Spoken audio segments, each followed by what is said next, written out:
যাই হোক, এমন একটা সিচুয়েশন করা হলো, মানুষ মানে যে কটা মার্ডার হয়েছে পুলিশের গুলিতে কিন্তু হয়নি। জি আপা, মানে কিলিং, ওদের ওদের মুভমেন্টের ভিতরে কিলিং এজেন্ট ছিল। জি আপা, এবং ওরা যে বুলেটটা ব্যবহার করছে সেটা জি আপা, ওদের অ্যাডভাইজার শাফাত সাহেব, আর্মির লোক, জি আপা, তিনি নিজেই বলছেন যে এই বুলেট তো পুলিশের কাছে থাকে না।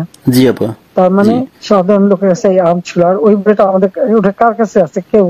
এবং আজ পর্যন্ত এই বুলেট সম্পর্কে কোনো তদন্ত নেই, বা এই রাইফেল কে ব্যবহার করছে কোনো তদন্ত নেই। এমনকি কিছু লোক, পুরুষ মানুষ জি বোরখা আপা, পরা, জি পুরুষ মানুষ বোরখা পরে জি আপা, যেমন ইন্ডাস্ট্রিতে আগুন দেওয়া থেকে শুরু করে এবং আমি যখন রোগীদের দেখতে গেলাম, আমি প্রত্যেকটা রোগীকে দেখতে গেছি, আমি প্রত্যেক খাবার দেওয়া তখন মারা গেছে সব ফ্যামিলিকে আমি 10 লাখ করে টাকা, 50,000 টাকা করে দিয়ে তাদেরকে করছি। এবং এনকোয়ারি করার জন্য আমি আমার কমিশনকে আরো বড় করে দিলাম, 3 সদস্য বিশিষ্ট জুডিশিয়াল কমিশন করে দিলাম কমিটি।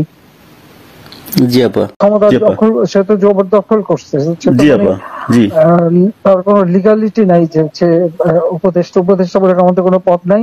জি আপা, যেভাবে সে ক্ষমতা গেছে, এটা তো মানে মানুষ খুন করে জি মেরে আপা, একটা সিচুয়েশন তৈরি করে তারপরে তো সে ক্ষমতা গেল। জি জি আপা, জি জি। না আমরা এগুলা, তো আমাকেই মেরে ফেলা। জি আপা, আমি আমরা চাই যে এগুলা কথাটা আমরা বুঝে ইউরোপিয়ান পার্লামেন্টকে জানাবো, ঠিক আছে, জানাচ্ছি। আর তাছাড়া আমি তো পদত্যাগ করি নাই। জি আপা, আপা সবচেয়ে বড় কথা হচ্ছে যে আমাদের কনস্টিটিউশনের আর্টিকেল 57 অনুযায়ী যেভাবে পদত্যাগ করতে হয়, জি আপা, আমার কিন্তু সেভাবে পদত্যাগ করা হয়নি। এবং সে কিন্তু ওই জন্য 6 তারিখে জায়গায় 5 তারিখে নিয়ে আসলো। জি আর 5 তারিখে নিয়ে আসার ফলে আমার পক্ষে তখন এমন ভাবে চারিদিকে লোক ঘেরাও, আমি দেখলাম যে এখন যদি ফায়ার ওপেন করে আমার এখানে সিকিউরিটি, তাহলে শত শত লোকের লাশ পড়বে। জি আপা, জি তাদের হ্যাঁ সেটা এত লাশ ফেলে আমি ক্ষমতা থাকতে চাই না। কিন্তু যখন আমার একটা সিচুয়েশন হয়ে গেল যে আমার সিকিউরিটি যাওয়ার থ্রু এগুলো বাধ্য হয়ে, তখন আমাকে সরে যেতে হলো গণভবন থেকে।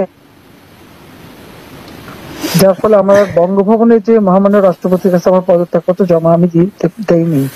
জি আপা, কাজে আমার কিন্তু পদত্যাগ হয়নি। আমি কিন্তু এখনো বাংলাদেশের constitutional prime minister, elected prime minister. জি আপা।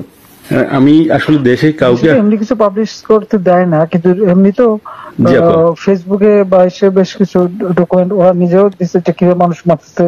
জি জি আপা, জি জি আপা, আছে জি জি আপা। চুল জীবন থেকে নিয়ে নেওয়া যেতে পারে। আমি আপা ওই যে তো থাকার কথা। জি আপা, জি আপা, আমি আপা ওই যে মানে এখানে যে ইন্ডিয়ান অ্যাম্বাসেডর আছে আমাদের ডক্টর মাসুদ আছে নিউ ইয়র্কে।